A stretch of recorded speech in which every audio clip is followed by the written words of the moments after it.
Assalamualaikum warahmatullahi wabarakatuh. Selamat sore teman-teman mahasiswa. Bertemu saya kembali Ibu Rosiana Ramadan di mata kuliah Akuntansi Keuangan Menengah Kedua. Pada kesempatan kali ini saya akan menjelaskan tentang contoh soal beserta jawabannya di materi obligasi. Tentunya teman-teman mahasiswa sudah pernah saya kirimi PowerPoint-nya di Google Classroom. Silahkan teman-teman unduh dan juga dibuka di slide yang ke-6. Silahkan dibuka dulu materinya yang sudah pernah saya share di Classroom. Lalu dibuka halaman ke-6. Di situ sudah ada keterangan contoh soal penjualan obligasi. Misal PT Rahman Brothers pada tanggal 1 Januari 2009 diberi wewenang RUPS mengeluarkan 1.000 lembar obligasi 12% nilai nominalnya Rp1.000.000 per lembar. Bunga dibayar 1 Januari dan 1 Juli dan umur 3 tahun. Pada saat pemberian wewenang, pengeluaran obligasinya tidak ada jurnal, sedangkan jurnal dilakukan saat terjadi transaksi penjualan, yaitu pada saat obligasi diterbitkan pada nilai nominalnya. 1 Januari 2009, kasnya didebet sebesar 1 miliar, hutang obligasi dikredit 1 miliar. Perhitungannya dari 1.000 lembar dikalikan 1 juta rupiah, hasilnya 1 miliar rupiah. Lalu pada saat tanggal 1 Juli 2009, di situ beban bunga di debit 60 juta, kasnya dikredit 60 juta. Perhitungan bunga dari tanggal 1 Januari sampai 1 Juli kita hitung. Januari, Februari, Maret, April, Mei, Juni, Juli. Nah, berarti kan 1 Januari sampai dengan 1 Juli itu ada 6 bulan. Yaitu sebanyak 6 bulan. Kita hitung kembali ya. Januari, 1 Januari, 1 Januari berarti langsung 1 Februari ya. 1 Januari ke 1 Februari adalah 1 bulan. Maka kita hitung 1 Februari, 1 Maret, 1 April, 1 Mei, 1 Juni, 1 Juli, yaitu sebanyak 6 bulan. Maka perhitungannya adalah 12% bunganya per tahun dibagi 12 bulan dikalikan 6 bulan dikali 1 miliar rupiah, hasilnya 60 juta rupiah. Lalu pada saat tutup buku atau 31 Desember 2009, maka kita tulis jurnalnya. Beban bunga 60 juta rupiah, hutang bunga dikredit 60 juta rupiah. Perhitungannya juga sama. Bunganya 12% dibagi 12 bulan dikali 6 bulan kali dengan 1 miliar rupiah, hasilnya 60 juta rupiah. Kenapa ditulis sebagai hutang bunga? Karena bunga baru akan dibayarkan tanggal 1 Januari 2010.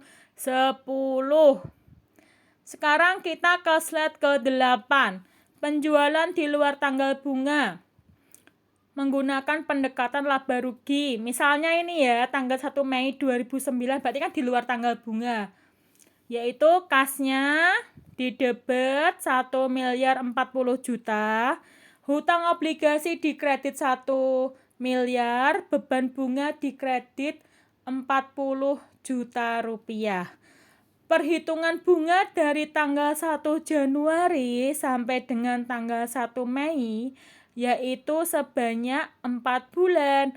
Maka perhitungannya adalah 12% dibagi dengan 12 bulan dikali 4 bulan dikali dengan 1 miliar, hasilnya 40 juta rupiah. Lalu kita lanjutkan pada saat tanggal 1 Juli 2009. Bagaimana perhitungannya?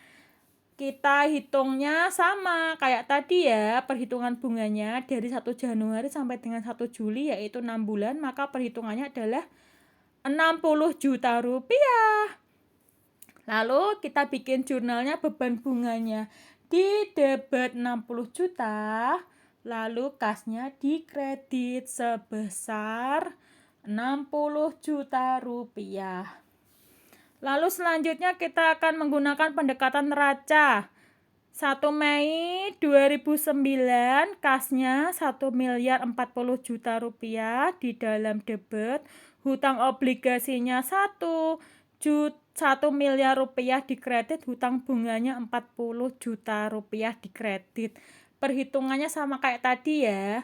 Sedangkan yang membedakan adalah pada saat tanggal 1 Juli 2009. Hutang bunganya 40 juta di debit, beban bunganya di kredit 20 juta, kasnya maaf ya saya salah ngomong. Saat pada tanggal 1 Juli 2009, hutang bunganya di debit 40 juta rupiah, beban bunganya 20 juta rupiahnya di debit, sedangkan kasnya di kredit sebesar 60 juta rupiah. Begitu ya teman-teman mahasiswa. Nah, untuk menarik obligasi sebelum jatuh tempo, kita kasih contohnya, misalnya awal tahun 2010 PT Rahman Brothers menarik obligasi dengan nilai 1.050 juta rupiah. Contohnya di bawah ini. Diketahui nilai nominal 1 miliar rupiah agio sampai dengan 31 Desember 2009 sebesar 33.840.000 rupiah. Harga penarikan 1.050.000 rupiah.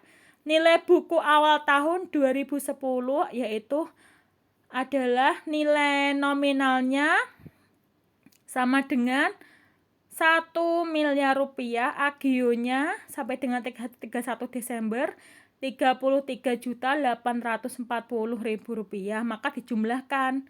Hasilnya nilai bukunya adalah 1.033.840.000 rupiah. Harga penarikannya di dalam soal tadi 1.050